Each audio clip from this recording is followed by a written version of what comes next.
Scientists in Mexico are pulling back the curtain on what some believe are aliens, and the remains of non-human beings were put on display. 2 small mummified specimens were presented Tuesday at Mexico's first public congressional hearing on unidentified anomalous phenomena, also known as UFOs. Displaying 2 mummified bodies he claimed to be not from Earth, journalist and UFO researcher Jaime Maussan and other experts proposed that the Mexican Chamber of Deputies recognize UAPs to guarantee airspace security and to allow it to be studied. The shriveled bodies with shrunken, warped heads left those in the chamber aghast and quickly kicked up a social media fervor. It's the queen of all evidence, Maussan claimed. That is, if the DNA is showing us that they are non-human beings and that there is nothing that looks like this in the world, we should take it as such, but he warned that he didn't want to refer to them as extraterrestrials just yet.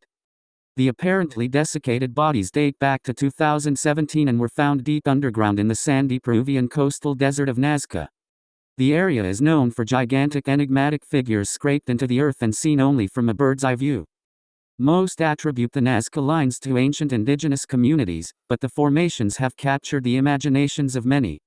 Maussan said it was a clear demonstration that the presented bodies were non-human specimens, and that researchers could prove that the DNA of the 2 mummies did not belong to human beings.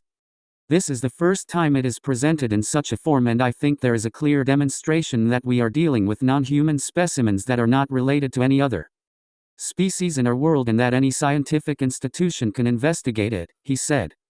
X-rays of the aliens were also shown during the hearing, and experts say one of the bodies had eggs inside.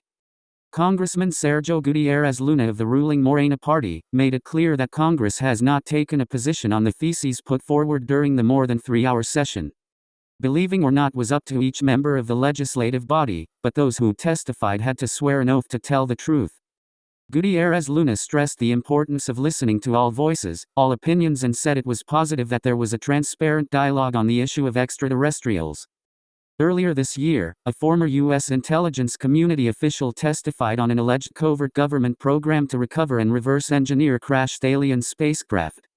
David Grush, a member of a previous Pentagon office tasked with investigating UAPs, said he was informed of the alleged multi-decade program through his official duties, but was denied access to additional information.